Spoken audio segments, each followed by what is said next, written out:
નમસ્કાર. ઓમ વક્રતુંડ મહાકાય સૂર્યકોટિ સમપ્રભુ નિર્વિઘ્નમ કુરુ મે દેવ સર્વકાર્યેષુ સર્વદા.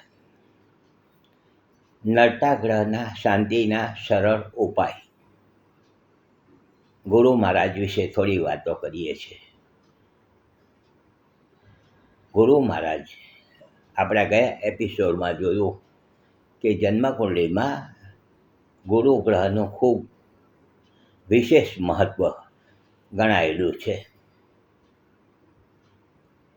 આપણે વાત કરી કે ઘરના ઈશાન ખૂણામાં ગુરુ મહારાજનું પ્રભુત્વ રહેલું છે. ગુરુ ગ્રહ મુજબ ગુરુ ગ્રહનો પ્રભાવ ઈશાન ખૂણા પર પડતો હોય છે. ઘરના અંદર ઈશાન ખૂણામાં બને ત્યાં સુધી ઓછું વજન રાખવું, બહુ ભાર રાખવો નહીં. મંદિર ત્યાં મૂકવા માટે આપણે વાસ્તુશાસ્ત્રમાં સૂચન કર્યું છે.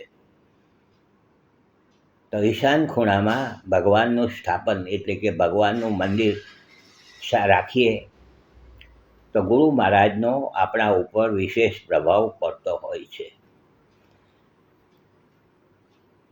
ગુરુ મહારાજ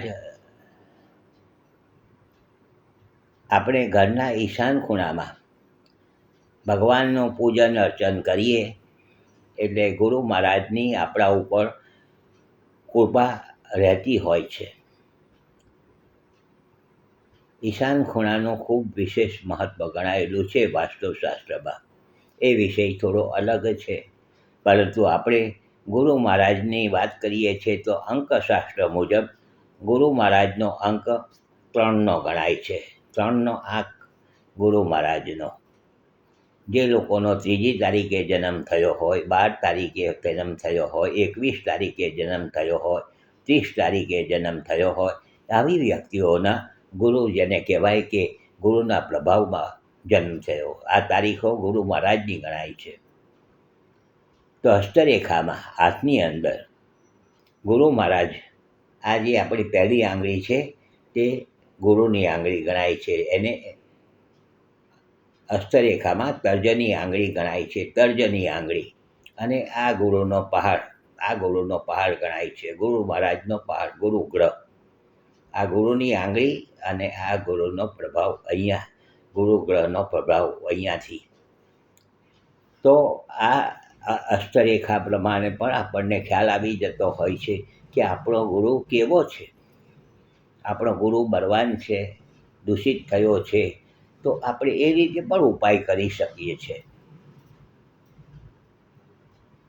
જન્મકુંડલી જેને છે તેની તો વાત બરાબર છે, પણ જેને કંઈ જ નથી તો હાથના ઉપરથી પણ આ બધી વસ્તુની જાણકારી મળે છે.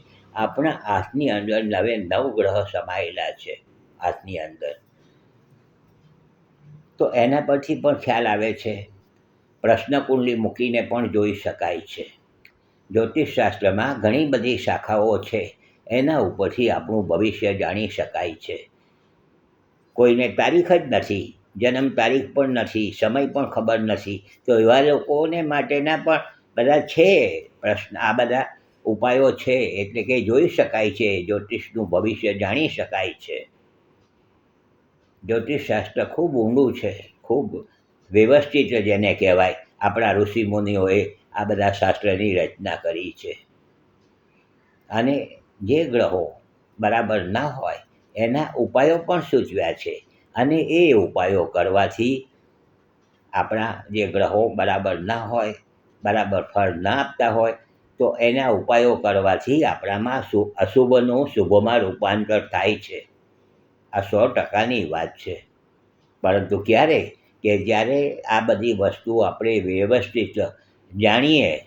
કોઈને જેમ તેમ વાત કરી દીધી કે ભાઈ, ઘણા લોકોની એક પ્રથા છે, મારું કેવું છે અત્યારે ભવિષ્ય, એટલે પહેલાં કોઈ કહેશે કે તમારું અત્યારે ગુરુ આમ છે કે શનિ આમ છે ને તમે આટલું કરી નાખો. એમને એમ અધ્ધર ચાલતું હોય છે.